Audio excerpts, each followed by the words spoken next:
A fost un concurs ce s-a terminat acum câteva zile pe 5 mai, un concurs de Best Electric Car România. Au fost 7 mașini în concurs, Tesla Model Y una din ele. Renault Megane electric a câștigat, pe locul 2 a fost Kia EV6, pe locul 3 BMW iX. Pe locul 4, 5 și 6 a fost altă mașină în afară de Tesla Model Y. Asta înseamnă că Tesla a ieșit pe ultimul loc. Și eu eram curios de ce. De ce a venit Tesla ca să piardă? Sau de ce a pierdut Tesla? De ce a fost aleasă cea mai proastă mașină electrică din România?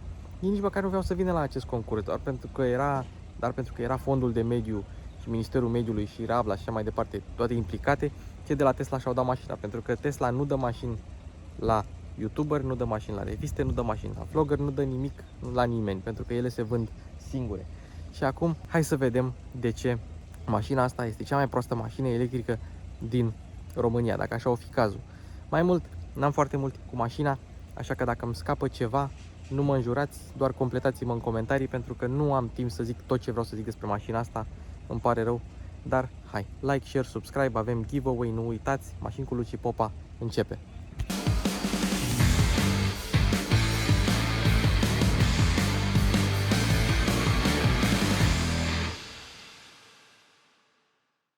Dar înainte de clip, nu uitați de giveaway-ul nostru care durează până pe 20 mai. Până atunci aveți timp să vă înscrieți, pentru că în data de 12 mai s-au lansat noile telefoane Realme 9 și Realme 9 5G.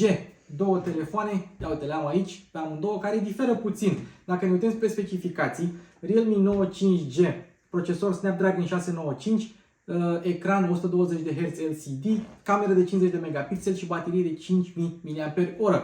4G-ul are tot 5000 mAh, ecran de 90 de Hz Super AMOLED, cameră de 108 megapixeli și procesor Snapdragon 680. Două versiuni de stocare pentru 5G, adică 4 GB și 64 stocare, 4 GB 128 stocare, Realme 9 6 GB 128 stocare sau 8 GB 128 stocare.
Și nu vine să cred că am uitat să zic cea mai importantă chestie despre mașina asta.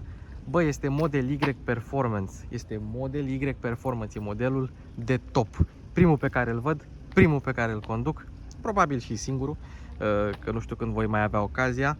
Dar, hai să vedem așa. Vreau să vorbim un pic despre prețuri. De fapt, înainte de prețuri, vreau să spun că Model Y a început să fie livrat pe 13 martie 2020, adică cu 2 ani, fix de ziua mea. Și de asta am eu o afinitate pentru mașina asta, pentru că livrările au început de ziua mea. Nu mi-au livrat 1000, dar nu contează. Bun, prețul mașinii. Model Y normal 66.900. Prețul unui Model Y Performance 70.970 de euro. De 70.970 de euro. Mai scazi 10.000 cu rabă. Prețul unei mașini cu vopsea metalizată și cu autopilot, că atât poți să pui pe ea, mai poți să pui full self-driving, dar aia nu merită deocamdată. Este 76.970 de euro, ceea ce înseamnă că mașina asta cu 534 de cai putere, tracțiune integrală și toate dotările costă mai puțin de 77.000 de euro. Eu am avut un Audi Q4 e-tron la test care avea 300 de cai, 299, n-avea 534, era dotată și aia destul de bine, dar nu avea sistemul de sonorizare premium și aia costa 77.000 de euro și nici măcar n-avea materiale moi în spate pe când asta are. Și n-avea nici încărcare gratis în România. Dar, ok, rămânem la... Dar a bătut-o la concursul Best Electric Car în România. Autonomiile sunt destul de similare. Ce mă frapează pe mine este că dacă vrei să treci de la long range la performance, dai doar 4.000 de euro în plus. Atât. Dacă n-ai nevoie de atâta putere, ia-ți un long range liniștit cu jante pe 19 și autonomie mai bună și mai confortabilă. Pentru că, după cum o să vedem, suspensia e destul de rigidă la mașinuța asta și la Model Y-ul normal este la fel. Bun, autopilot-ul avansat e 3.800 de euro, vopseaua metalizată e 2.200 de euro, singurele opționale pe care le poți spune. Merită? Asta puteți spune doar voi. Model Y este și un model electric care poate fi configurat cu 7 locuri. Nu la noi încă. Eu cred că am văzut un Model Y cu 7 locuri, dar ziceau că vor să pun. Deci ar fi EQB-ul și cu asta în gama asta. De preț, în gama asta de mărime și așa mai departe. Apropo, nu vine să cred că iar am uitat o chestie foarte, foarte importantă. Dacă tu îți comanzi acum un Model Y în România, un Model Y long range, că două există long range performance, o primești undeva august-octombrie, termenul de livrare. Dacă tu comanzi acum un Model Y performance din România în luna mai, o primești tot în luna mai, o primești în aceeași lună. Asta pentru că Model Y Performance este prima mașină ce se fabrică în Germania la Giga Berlin. Deci vei avea o Tesla făcută în Germania, nu în China, nu în America. Și uite așa Tesla a invadat probabil cel mai mare producător de mașini din lume, mă refer ca nație. Au vrut să facă mașini în China ca o piață, au vrut să facă mașini în America, evident, compania americană e piață, și uite că au intrat și în Germania, le-au dat de la jurit. Ce interesant este că nu scrie nicăieri pe mașina asta Model Y. Avem sigla Tesla față-spate, scrie Model Y pe praguri în interior, dar din afară nu scrie doar dual motor. Și evident trebuie să te prinzi tu după frânele roșii și după jantele mari de 21 de inci care se numesc Überturbine, că este vorba de modelul Performance. Și din faptul că e mai joasă puțin, are garda la sol ceva mai scăzută, suspensie întărită și frâne ceva mai mari. În rest, nu este nimic ce ar putea arăta că ar fi un Model Y Performance în afară de eleronul ăsta de aici. Uite-l. Eleronul ăsta din fibră de carbon. Dacă nu e fibră de carbon, atunci e plastic, e imită. Dar nu, e fibră de carbon 100%. Nu se jucau ei cu chestia asta. Dacă nu știi pe care să o iei, e simplu. 5 secunde până la 100 pentru long range, 3,7 până la 100 pentru performance, dar e 3,7 secunde până la 100 cu primul picior luat. Deci hai, pune 3,8, 3,9, pune 4,0. Tot e bine pentru o chestie care e SUV de familie. 250 la oră viteză maximă pentru performance, 217 pentru long range, 514 km autonomie VLTP pentru performance, 533 pentru long range VLTP, evident. Dacă este să mă întrebați pe mine, ele s-ar putea atinge, dar ai nevoie de un șofer foarte, foarte calm. În concursul Best Electric Car România, jurnaliștii ziceau că nu face mai mult de 350 de km cu un plin, exclus. Mașina asta face 400 și ceva lejer, adică numai din ce am mers eu cu ea până acum și la ce consum am mers eu cu ea face 400 și ceva. Acum nu știu cum s-a mers în acel tur, dar na, nu mă bag, adică nu vin aici să critic nimic. În mașină se intră cu ajutorul telefonului, cu ajutorul aplicației și cu ajutorul smartphone-ului. Însă, dacă vrei să dai mașina cuiva, de exemplu cum s-a întâmplat la mine, ai cheia de Tesla pe care o pui aici și mașina se descuie și uite, tu poți să intri în ea. Dar după cum ați auzit, când intri în mașină, pornește Poschito. Adică nu așteaptă mașina să te urci în mașină, să te așezi pe scaun și după aia să înceapă muzica. Nu, ai deschis ușa, când eram băiat acasă, tare bine mai era. Toate Teslele, toate Model Y-urile au autopilot în standard. Doar că dacă vrei autopilotul avansat, adică primești navigare cu autopilot, schimbare automată de benzi, parcare automată și summon-ul, atunci trebuie să mai plătești 3.800 de euro în plus. Și pentru full self driving, care e încă beta, mai plătești 7500 de euro. Full Self Driving e sistemul prin care proprietarii de Tesla devin efectiv beta testeri pe software-ul lor. E un lucru bun, dar proprietarul mașinii își asumă pentru orice daună, pentru că este software beta. Când o să fie software alpha, mai vorbim. Cu toate că Tesla Model Y împarte 75% din componente cu Model 3, avem chedere mult mai groase, mult mai țapene pe Model Y.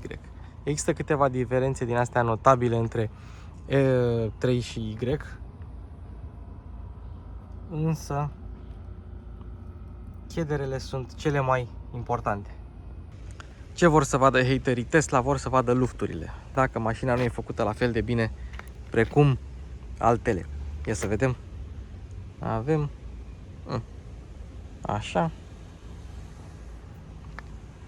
Aici. Așa. Aici, într-adevăr, avem distanță ceva mai mare la faruri. Da, există ceva lufturi. La capotă n-am văzut cine știe ce. Aici e o mică diferență. Așa. Aici. Nu pot să spun că se aliniază totul perfect. Dar nu e catastrofal. Aici un luft ceva mai mare. Aici un pic. Aici un pic. Aici așa un pic. Ia să vedem. Da, mai mic luftul pe stânga, dar e mai bine aliniat pe dreapta. Deci asta e Tesla, n-ai ce să-i ceri, n-ai ce să-i faci. Există lufturi, există calitate de fabricație ceva mai îndoielnică, există posibil pe alocuri defecte de vopsea, doar că asta se întâmplă când cumperi o mașină de la o companie de tech, o companie de software, o companie de infrastructură, nu una de mașini. Cu toate astea, cea mai valoroasă companie de mașini din lume la ora actuală. Pe performance primești anvelope Pirelli P0 Elect, adică anvelope italienești de performanță pentru electrice. Model Y nu are radar pentru tempomatul adaptiv, folosește camerele. Din acest motiv, jurnaliștii, dar nu numai, și alți oameni care au mai condus Model Y s-au plâns de faptul că mașina frânează singură, face phantom braking, pentru că detectează cu camera lucruri pe care radarul nu le-ar detecta pentru că n-ar fi acolo. Portul de încărcare se deschide foarte simplu, apăsând pe el. Se închide la fel, apăsând pe el. Se închide după ce scoți mașina de la încărcat. Se închide și singur dacă nu faci nimic cu el. Bateria, hai să vorbim despre baterie. Bateria pe performance și pe long range, 82 kWh brut, 75 kWh net, în funcție de piață, de model, de an și așa mai departe. Ele pot fi făcute de LG Chem, de Panasonic, de CATL, toți producătorii de baterii. Tesla lucrează cu mulți, având în vedere volumul de mașini la care activează.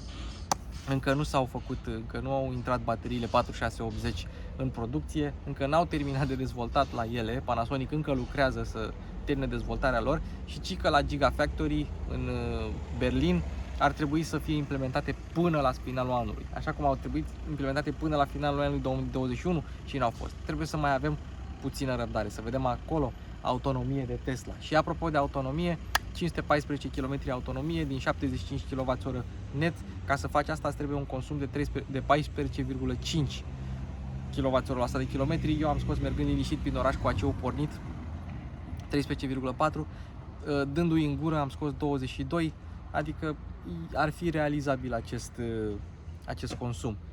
Apropo de AC, mașina are, sau celebra pompă de căldură Super Bottle cu octovalvă, la un nivel la care ceilalți producători încă visează. Pe lângă faptul că e eficientă, pe lângă faptul că face o grămadă de chestii, mai este și ușoară, este și construită din materiale de nivel aerospațial, pentru că inginerii Tesla lucrează și la SpaceX și este efectiv o minune inginerească ce face dintr-un kW de curent 3 kW de căldură și astfel ai autonomie mare.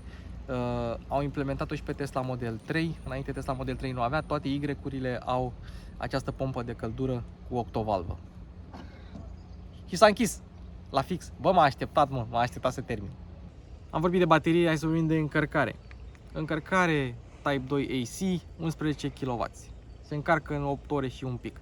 Încărcare DC, 250 de kW, se încarcă și la superchargerele Tesla tot așa, tot atât de rapid. Acum există supercharger Tesla V3 care duce 350 de kW, asta nu duce decât 250 de kW și se încarcă de la 10 la 80% în jumătate de oră. Cu toate astea, curba de încărcare nu este așa de mare pentru că se protejează bateria.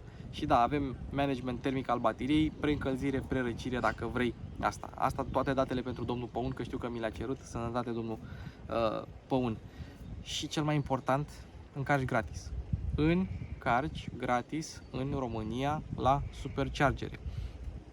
La viteza asta de încărcare, sau mă rog, cu viteza asta de încărcare, nu se putea pune nimeni din testul ăla cu 7 mașini, doar Kia EV6 care are o arhitectură pe 800 de volți și se poate încărca la 270 de kW. Deci toate mașinile, mai puțin Kia EV6, care au bătut Tesla Model Y în Best Electrica România, nu pot să încarce la fel de repede, nu pot să încarce gratis. Nu e calitate de Mercedes, n-ai ce să îi ceri, într-adevăr, așa, dar ia uitați-vă aici, portbagaj electric, Haion electric. Primele Model Y-uri nu aveau copertină din asta. Ei bine, Model Y acum are. Se scoate așa, ușor. Se pune mai greu, dar se scoate ușor. Avem un portbagaj imens, atât de mare încât o să mai pună 2 locuri. Bine, cei drept cu fața la perete, vorba aia, cu fața în spate, pentru cine dorește. Dar da, portbagajul este imens, avem loc de depozitare imens în stânga, loc de depozitare imens în dreapta, avem banchetă rabatabilă de aici de la buton. Neapărat țineți minte un singur lucru: nu rabatați bancheta dacă centura este pusă, știți cum pun oamenii centura pe la spate ca să nu își țină centura. Ei bine, dacă aveți centura pusă așa, nu rabatați bancheta, pentru că există riscul să rupeți mecanismul ăla de la centura centrală care stă în scaun. Tot aici mai avem și 2 puncte de ancorare, o priză de 12 volți și, ia uite, pull tab-ul pentru a deschide portul de încărcare dacă portul de încărcare se strică. Volumul portbagajului cu bancheta rabatată trece de 2000 de litri, dar dacă ai bancheta ridicată, ai un volum de 854 de litri cu 2 podele false deschise. Prima podea falsă este asta, unde îți poți pune cabluri și alte chestii. Și a doua e asta, unde încap eu. Deci am arătat că are un portbagaj imens, mai mare decât orice avea orice concurent de la Best Electrica România. Și acum observăm că are și franc. Are și franc 117 litri, în care mai poți să mai bagi chestii, cabluri de încărcare, triunghi, reflectorizant, trusă medicală, ce vrei tu, bagaje, laptop, da? Avem și cărigul de remorcare. Și încă o chestie: chiar dacă este o mașină destinată pieței europene, are butonul de descuiere, ce este obligatoriu pe piața din Statele Unite ale Americii. Aia e interesant. Altă chestie: de aici trebuie să taie pompierii dacă mașina ia foc și trebuie deconectată bateria. Și ce e chestia asta? Pentru că la Model 3 nu avem bucata asta de plastic cauciucat. Ei bine, asta este izolarea pentru portbagaj, pentru că la Model 3 portbagajul se închide fără să aibă chestia asta. La Model Y, fiind un pic mai mare, ei bine, a trebuit să pună. Și dacă vrei să închizi capota, nu se dă cu ea, se închide pur și simplu și după aceea se apasă frumos. Dar voiam să vă mai spun o chestie. Nu știu dacă se vede aici, dar dacă ridici capota și te uiți așa, sigla nu este centrată, este mai la stânga cu 3 mm. Stai să revenim un pic la portbagaj, că acum mi-am dat seama. Mocheta asta nu era deloc. Adică chiar este de calitate. Nu știu, peste ce oferă Audi pe A4, spre exemplu. Chiar ieri am intrat într-un Audi A4 2022. Mocheta asta e mult mai bună. Model 3 și Model Y au ștergătoarele în V, tocmai ca să ajute coeficientul aerodinamic. Coeficientul aerodinamic al unei mașini ajută consumul, la fel și masa mașinii. Asta cântărește puțin peste 2 tone și Model Y Long Range cântărește puțin sub 2 tone, fiind mai ușoare decât oricare rival direct. Proaste mașinile astea. Model 3 și Model Y au acum geamuri duble ca să fie și mai silențioase.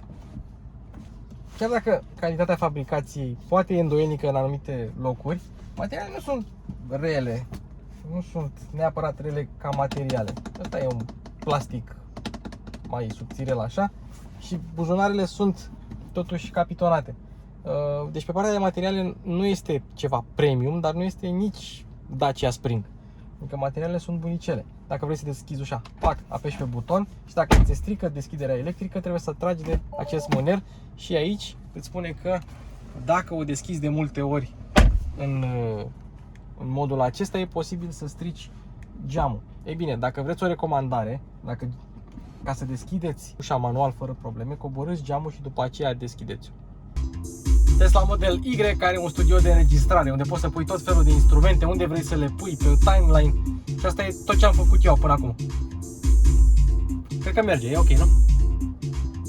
Bun, ca orice Tesla are bășini în ea. Deci poți să selectezi tu pe ce loc să fie sau să-i dea bășină la semnalizare. Și apropo de semnalizare, un fan al lui Elon Musk a scris pe Twitter că vrea să vadă și el camera laterală atunci când semnalizezi, exact ca la Hyundai Kia. Așa că Elon a zis, ok, și uite, au pus-o.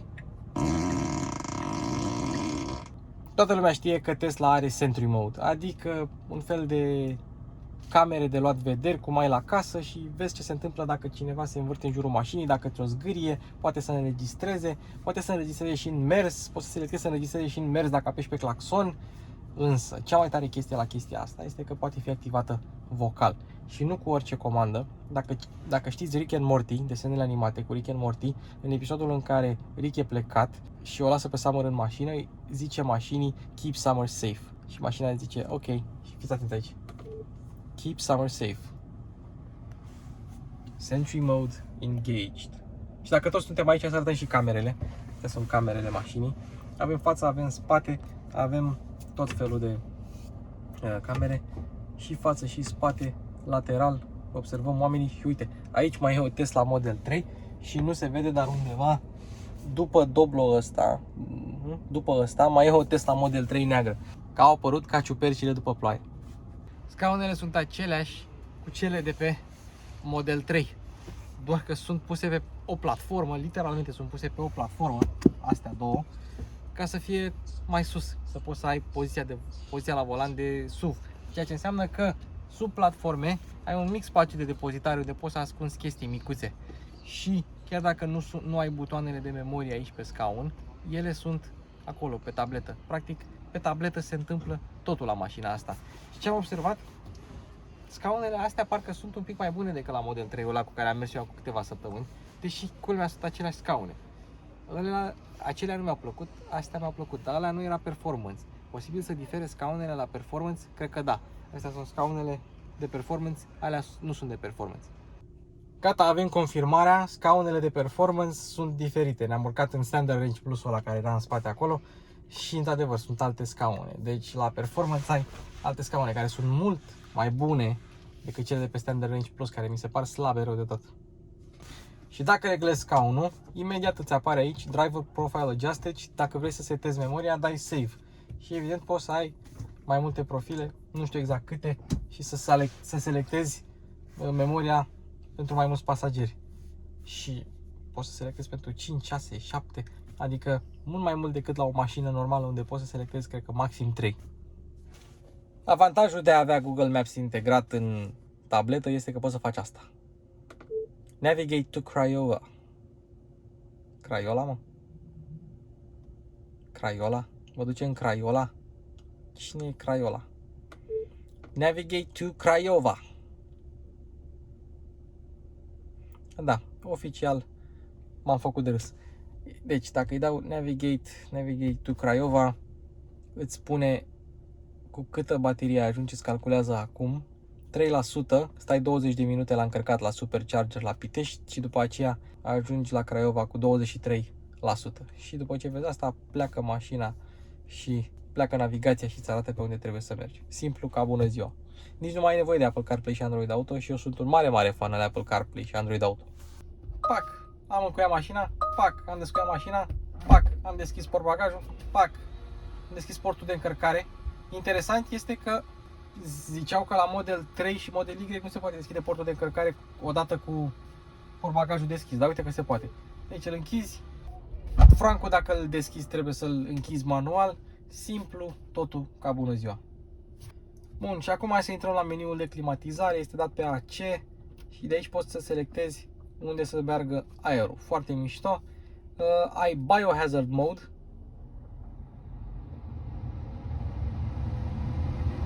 Îți purifică tot aerul din mașină și te izolează de mediul exterior, astfel încât dacă se întâmplă ceva în exterior, aerul din interior este filtrat, aerul de afară nu intră în mașină.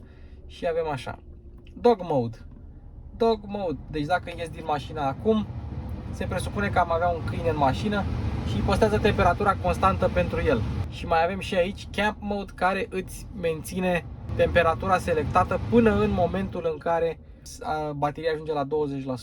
Ca și când ai vrea să campezi în mașină, să stai în mașină și să ai temperatura dorită. Foarte, foarte mișto.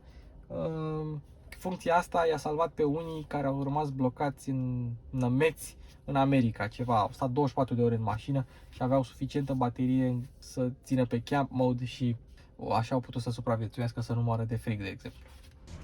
Deci partea mișto este că orice se poate deschide cu comandă vocală la mașina asta. Portul de încărcare, portbagajul, Open Glove Box. Ha! Ce-mi place că la Model 3 Facelift și la Model Y avem asta. Wireless charging pentru telefon. Din păcate nu are telefonul meu wireless charging. Realme GT2 Pro are încărcare rapidă, se încarcă în jumătate de oră, dar nu are wireless charging. De aici, de la Controls, poți să selectezi ce vrei tu. Ștergătoare, child lock, oglinzi, window lock, glove box, tot cameră, să înregistrezi, sentry mode. Și fiți atenți aici. Dacă îi dăm pe mirrors, ia, uitați-vă aici. Așa reglezi oglinzile. Asta e dreapta, da? Ok, dai save și dacă te duci, ieși de aici, te duci la steering, ia, fiți atenți aici. Așa reglezi volanul. Totul simplu ca bună ziua. Pac! Toate Model Y-urile, Model Y-urile, o să le zic de acum încolo, că Y e prea mult de zis, vin cu plafonul ăsta panoramic aici, care are protecție termică. Cu toate astea, mașina e neagră, cu tapiserie din piele neagră. Apropo, nu e pielea adevărată, Tesla a renunțat la pielea adevărată pe mașinile sale. Este ceva ce imită pielea adevărată și sincer se simte, adică se simte că nu e piele naturală. Bun, deci neagră cu piele neagră te coci în ea. Te coci în ea, trebuie să activezi AC-ul, că altfel mori aici de cald. Chiar și cu protecția asta UV. Altă chestie, oglinda aia e prea mică. Ce e cu ea? Ce e cu oglinda aia mică la o mașină așa mare? Oglinzile laterale, mici și alea. Da, și dacă tot vorbim de oglinzi, ia fiți atenți aici. Avem oglinzi în parasolar, oglinzi cu cover magnetic. Și ele sunt tot magnetice. Ce tare! Așa, și ia fiți atenți aici. Nu, asta nu mai e magnetic. Dar încă un detaliu interesant, ca să nu strice armonia bordului, cei de la Tesla au băgat luminile de avarii aici, sus. Deci dacă cauți avariile și nu le găsești, sunt acolo. Și apropo de armonia bordului, ia să arătăm bordul. Avem o singură gură de ventilație, de la stânga până la dreapta. Ei, și mai avem alta care vine de jos în sus. Ce face aia? Aia reglează direcția unde se duce aerul. Deci dacă aerul ar bate doar către noi, acea bară în plus dirigează aerul. Împinge cu alt aer fluxul de aer care vine spre tine. Incredibil. Și dacă tot am vorbit despre parasolare, ia uite, parasolar extensibil magnetic. Cred că asta e singura mașină care are așa ceva. Deci pe ecran mașina îți recunoaște celelalte mașini. Vedeți ce frumos arată și camerele spate. Și dacă vrem să parcăm, ar trebui să-ți apară și câți centimetri ai exact până la mașină. 74 de centimetri, 64, 53, 42, deși pare mult mai aproape. Stop! Deci undeva pe la 30 te oprește. E bine de știut. Dacă intri în theater, pe parc ai YouTube, Twitch, tutorials și, cel mai important, ai Netflix. Și dacă te duci la mașină, te duci la pedals and steering, poți să selectezi accelerația, ai sport sau chill. Deci mașina asta are Netflix and chill. În 3 moduri de direcție, confort, standard și sport. Confortul e ok, standard e greu, sportul e al dracului de greu. Stopping mode, adică atunci când iei picior de pe frână, ce vrei să se întâmple? Mașina se ducă în față, creep încet, roll mai tare, hold, adică auto hold. Avem off-road assist și sleep start, adică să pornească mașina mai ușor când ai condiții de aderență scăzută. Ce e mișto este că poți să selectezi, ca la alte mașini electrice de altfel, limita de încărcare. Adică vrei să te duci la drum lung, încarci de tot, daily să fie până la 50, 70, 80, cât vrei tu. Ce e mișto la Tesla însă este că totul se face așa, simplu, ca bună ziua. Avem farurile pe auto, avem luminile interioare tot pe auto, lumini ambientale, fază lungă automată, farurile să rămână aprinse și steering wheel lights. Probabil e volanul iluminat. Ei, uite o chestie mișto, o găsești și la alte mașini, ce-i drept, bam, dark mode și ecranul de 15,5 inch, ia uite-l, tananana, dark mode, așa vreau să fie, brightness 100%, screen clean mode, dacă vrei să-l cureți, hold to exit, cică, exit în 3, 2, 1, ce chestie, așa, touchscreen language și alte asemenea, oră, kilometri, temperatură, tire pressure și poți să selectezi aici să ai autonomia în kilometri sau în procent, dar dacă ți-ai apăsat pe ea sau dacă apeși pe ela, se schimbă singură, fără să mai umbli tu în meniu. Până acum, mașina are un consum de 22,2 kWh pe 100 de kilometri. Nu e așa de rău, se poate și mai bine, dar mașina asta nu a fost menajată deloc. Așa e și la o mașină normală, dacă îi dai în gură, va consuma mult, dacă nu îi dai în gură, nu va consuma. Ce interesant este că poți avea scurtături aici jos, deci avem climă oricum, volum este oricum, îl ai și pe volan și avem meniul principal de controle. Dar mai avem chestia asta, tam, pam, cu jucăriile, da? Cum ar fi Spotify, cum ar fi Tidal, cum ar fi radio, cum ar fi TuneIn-ul, cum ar fi browserul, dashcam-ul, energia, asta e foarte mișto, consumul, projected range, dacă noi mergem cum am mers până acum, adică să stăm pe loc cu mașina pornită. Dar dacă te duci la average range, projected 137. Ei bine, tu poți să mergi mai eficient și mașina își face calculul în funcție de consumul instant, adică degeaba. Ne-am plimbat prin parcare și am consumat curent degeaba. Dar e interesant că poți avea aceste setări. Ce e interesant este că poți selecta ce funcție o vrei unde, pe scurtătură, Bluetooth, de exemplu aici, frumos, browser, cum vrei tu să fie. O să lăsăm așa cum era, dar e interesant că poți să îți customizezi și ecranul merge atât de bine încât efectiv nimic nu se compară cu el, nici măcar Hyperscreen-ul de la EQS, nici măcar ăla nu se compară cu fluiditatea acestui ecran. Teslele astea noi primesc și procesori AMD Ryzen pe ecran, de asta sunt atât de rapide. Dar ce nu primește niciun Model Y sunt scaune ventilate. Nu știu dacă neapărat duci lipsă, că ai climatizarea foarte bună și doi, nu poți să pui volan încălzit. Asta ar fi o dotare pe care eu mi-aș dori-o pe o Tesla sau pe orice mașină. Iar volanul ăsta e mic, exact cum trebuie, dar e gros. E mic și gros, e prea gros, prea butucănos. Nu poți să-l apuci cum trebuie dacă ai mâini ca ale mele. Și pentru că ai AMD Ryzen și probabil ai și ceva GPU puternic, poți să te joci cu mașinuțe în timp ce stai cu mașina la încărcat sau poate chiar și la semafor. Deci, pedalele, pedalele sunt accelerația și frâna exact ca în viața reală și volanul e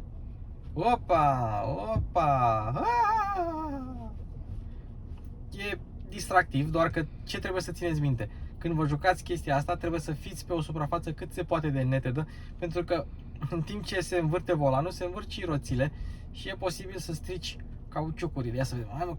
Uite-l pe Andy Popescu cu Tesla Model, ce are el? S. Așa. Uite-ți pe primul loc. Au dat în mine. Poți să te mai joci șah și alte chestii. șah și alte jocuri, dar asta e cel mai important, cel mai amuzant. Și dacă ai un copil care se plictisește, poți să faci chestia asta. Apropo, și are frână de motor foarte bună, aș zice că e chiar frână regenerativă în joc. Hai, blană, locul întâi. Nu avem voie să vă arătăm, dar mașina are boombox. Și acum cântă Anda Adam, numai că nu mai cântă afară, cântă înăuntru. O să dau tare. Ia, se vede? Se aude un pic? Gata, va ajunge. Deci cântă afară, ai efectiv boombox afară. Pe lângă chestia asta, eu credeam că în Europa nu e legală chestia asta, aparent este. Te duci la Toybox și poți să pui și alte chestii. DJ, la cucaracea, Old Horn, Goat, să fie... Știi? Poți să faci toate chestiile sau poți să cânti muzica dinăuntru sau cânti afară. Foarte tare. Ia, fiți atenți aici.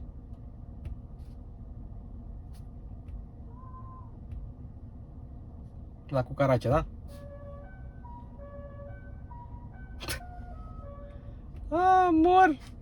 Mor. S-a bășit mașina afară. Stop și fiți atenți aici. Megafon. Asta e cea mai tare chestie. Alo!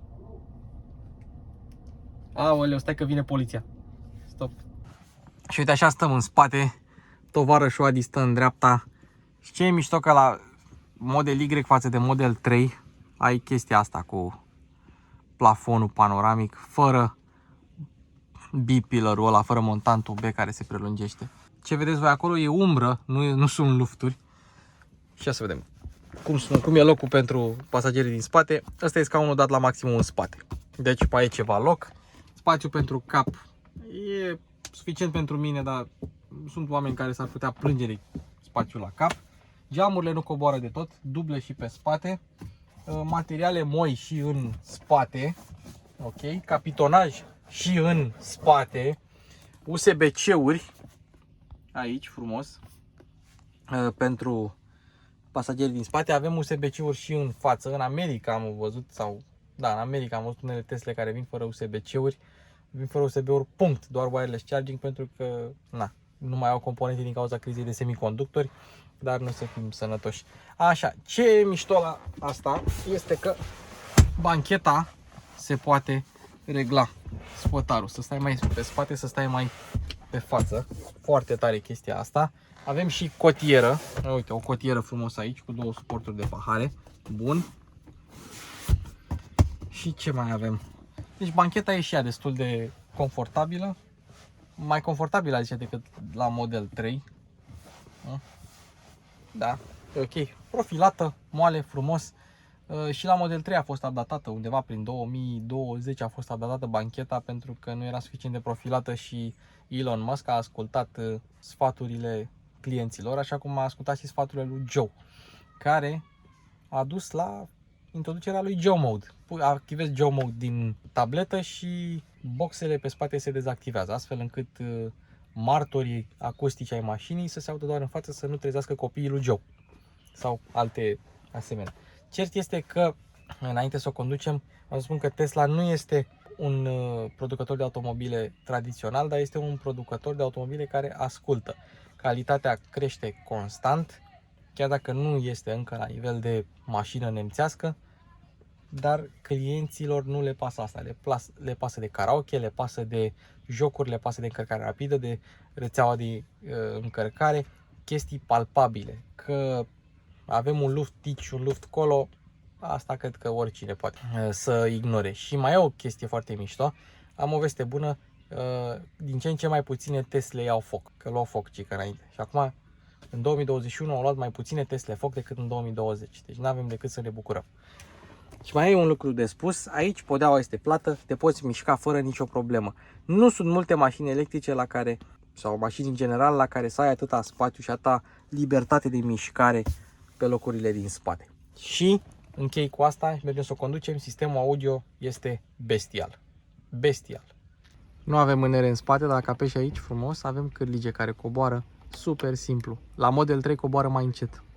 Suntem în parc, când pornești mașina, te urci și trebuie să pui cheia aici, că nu poți să pleci direct, pui cheia ca să vadă mașina că tu ai intenția de a merge, da? Ok. Este accelerația pe sport, da, la modelele non-performance ai chill și standard. La accelerație, hai să vedem. cum accelerează. 3, 2, 1. Mă, dracu! Gata.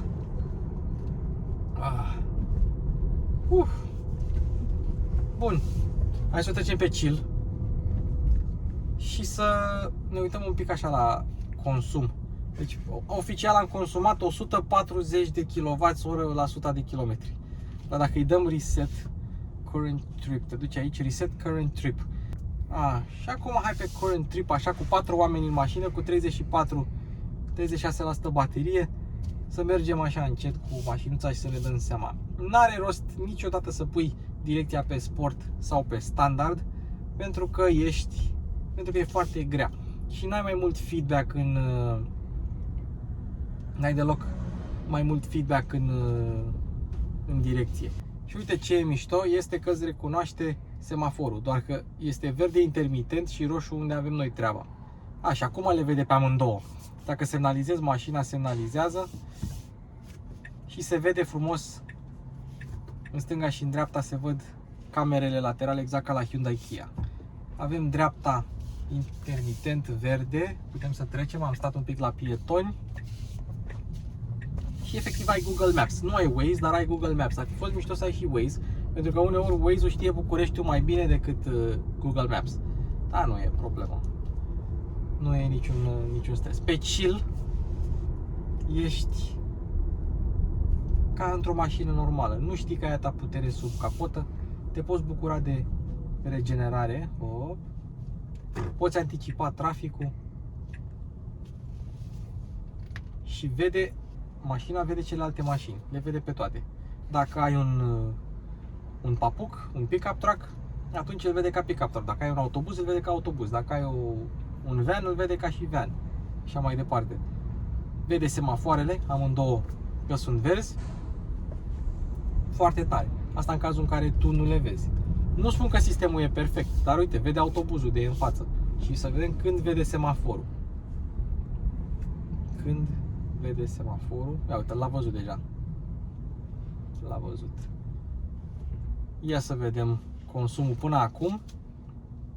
213W pe kilometru. Înseamnă 21 de kWh la 100.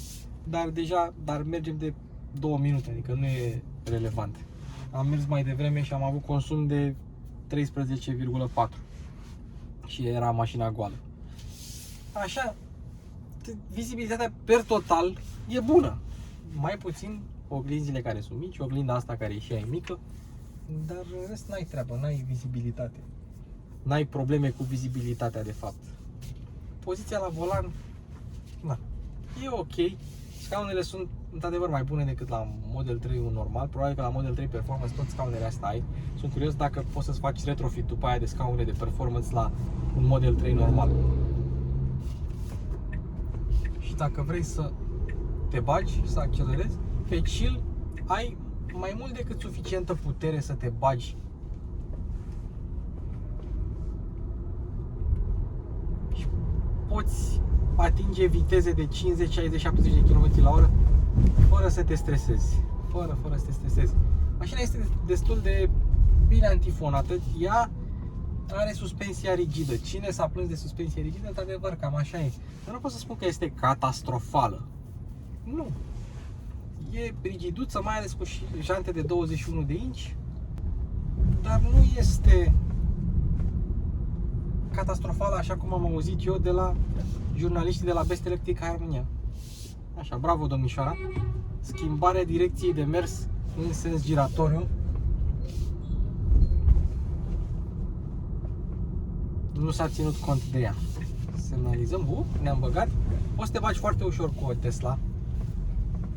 Și ea se simte greoaie. Toate Teslele se simt greoaie. Nu am văzut Tesla care să se simtă ușoară. În comenzi, în utilizare. La toate simți masa. Alți producători cumva au reușit să mai mascheze chestia asta. Să mai mascheze masa mașinii. La Tesla parcă nu e așa. Accelerația puternică, dacă mergem aici la sport, prea puternică, aș zice eu. Uite, semnalizăm să schimbăm banda și ne-am dus. Mor. Ce-i drept, dacă te grăbești și vrei să faci manevre prin trafic, atunci poți să faci chestia asta. Și ai și o regenerare destul de puternică. Dar, într-adevăr, se duce consumul. Ia să vedem la trips, chill trips 27.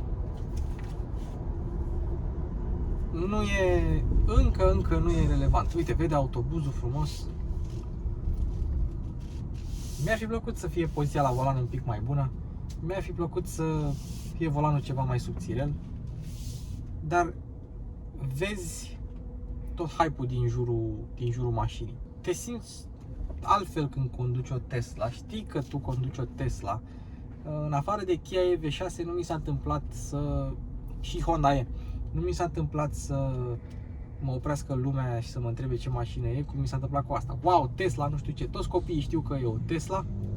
Oricând la orice oră. Se vede sigla în față, aia strâmbă la 3 mm. Pe copii nu interesează lufturile. Pe utilizatori nu interesează plasticele ceva mai proaste. Toată lumea vrea să meargă cu Tesla, pentru că este un produs al unui vizionar. Diametrul de bracaj, în schimb, e mare, măricel, dar și asta e o mașină măricică. E greu să o manevrezi așa la viteze mici, peste tot, pac, pac, pac, prin parcări, prin alea. Dar ai camere 360 și ai senzorii de parcare care spun la centimetru unde ar trebui să o parchezi. Și am observat, climatizarea foarte bună.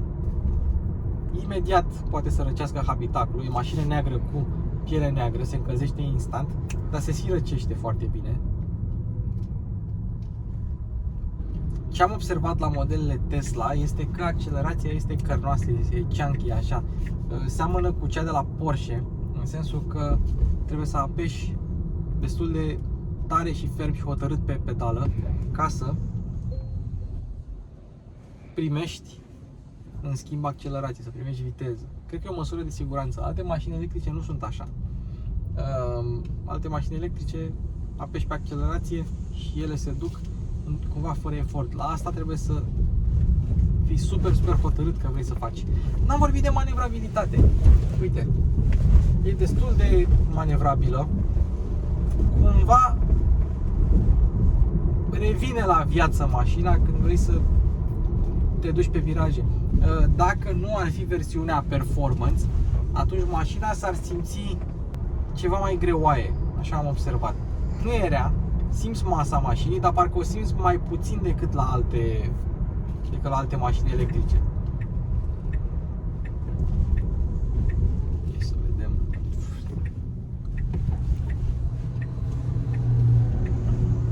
Direcția nu e foarte rapidă, dacă ar fi foarte rapidă, n-ar mai fi ok.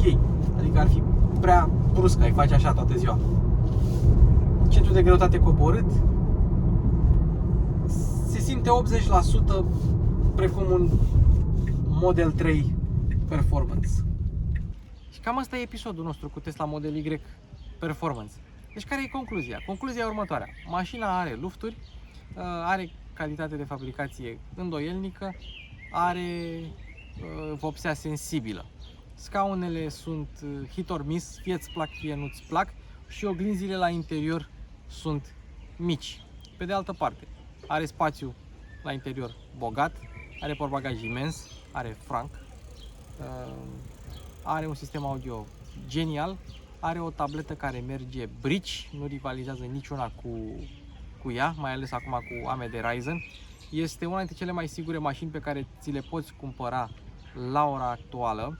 E rapidă ca dracu, e destul de eficientă, are pompă de căldură cu octovalvă, adică producătorii obișnuiți o să mai fugă vreo 5 ani după Tesla până o să-i prindă și o să-și dea seama ce fac cele 8 valve, pentru că până acum s-a descoperit ce fac 6 din cele 8, nu s-a descoperit ce fac toate 8. Și foarte important, are propria sa rețea de încărcare și încarci gratis. Nu mai vorbim că are un sistem audio demențial, are karaoke, are megafon, are absolut tot ce atrage clienții. Ok, nu atrage jurnaliștii auto, are lufturi, are materiale proaste, are aia, are aia. Și ok, poate că n-ar fi fost ok să câștige Best Electric România, având în vedere că Meganul este foarte ieftin și ne trebuie mașini accesibile, mașini electrice accesibile. Dar în niciun caz nu trebuia să iasă ultima. Nu uitați de giveaway, nu uitați de like, share, de subscribe, nu uitați să comentați și să-mi spuneți părerea voastră despre Tesla Model Y. Până data viitoare, Luci Popa vă pupă și mașini cu Luci Popa se termină.